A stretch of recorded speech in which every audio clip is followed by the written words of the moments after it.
पत्थर पर तांबे की छेनी की आवाज। अपनी आंखें बंद करो और गर्मी की कल्पना करो। यह 1850 ईसा पूर्व है।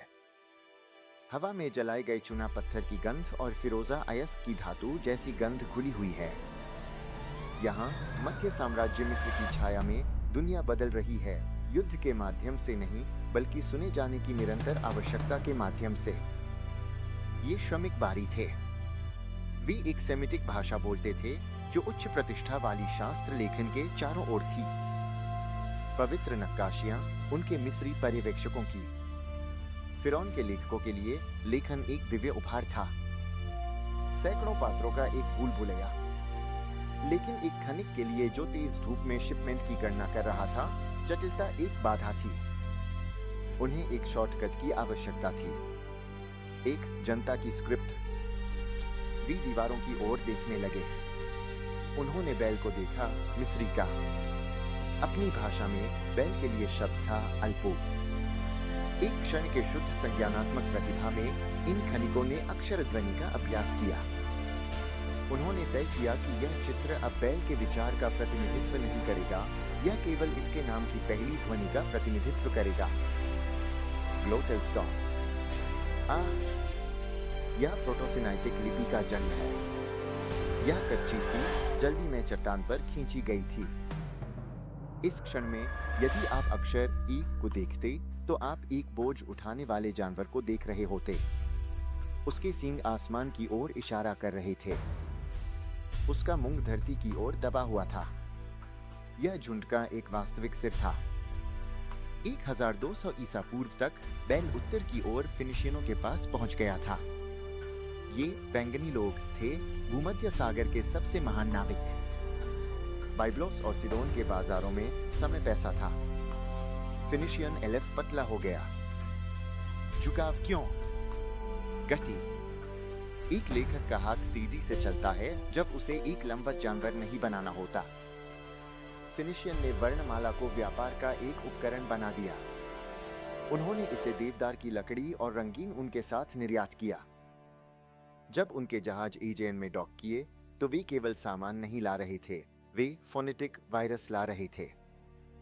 लगभग 800 ईसा पूर्व ग्रीक लोगों ने इस फिनिशियन लिपि का सामना किया, लेकिन उनके सामने एक समस्या थी। सेमिटिक अलिफ एक व्यंजन था, गले में एक सांस लेने जैसा। ग्रीक भाषा सुरमय थी, स्वर प्रधान। उन्होंने एक कट्टर उलटफेर किया। उन्होंने बैल को उसके सींगों पर खड़ा किया। जो कभी कान थे, वे अक्षर के पैर बन गए।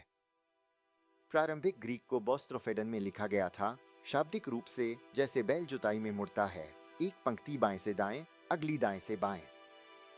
लेकिन अंततः दिशा दाईं ओर मानकीकृत हो गई और अल्फा स्थिर सममित त्रिपाद बन गया।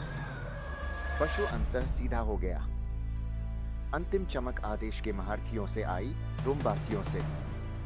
एट्रस्कन्स के माध्यम से लिपि को अपनाने के बाद रोमन लैपिडेरियों, पत्थर काटने वालों ने कैपिटलिस मोन्यूमेंटालिस या स्मारकीय पूंजी को पूर्ण किया।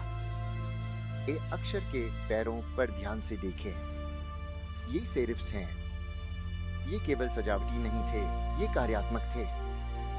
पत्थर काटने वालों ने किया कि एक स्ट्रोक के अंत में एक छोटा क्षैतिज खांचे बनाना पत्थर के फटने से रुकता है। यह रोम का अनुपात तर्क था।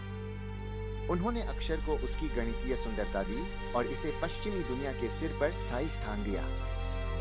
आपके सामने की स्क्रीन पर देखें, वह अक्षर ए।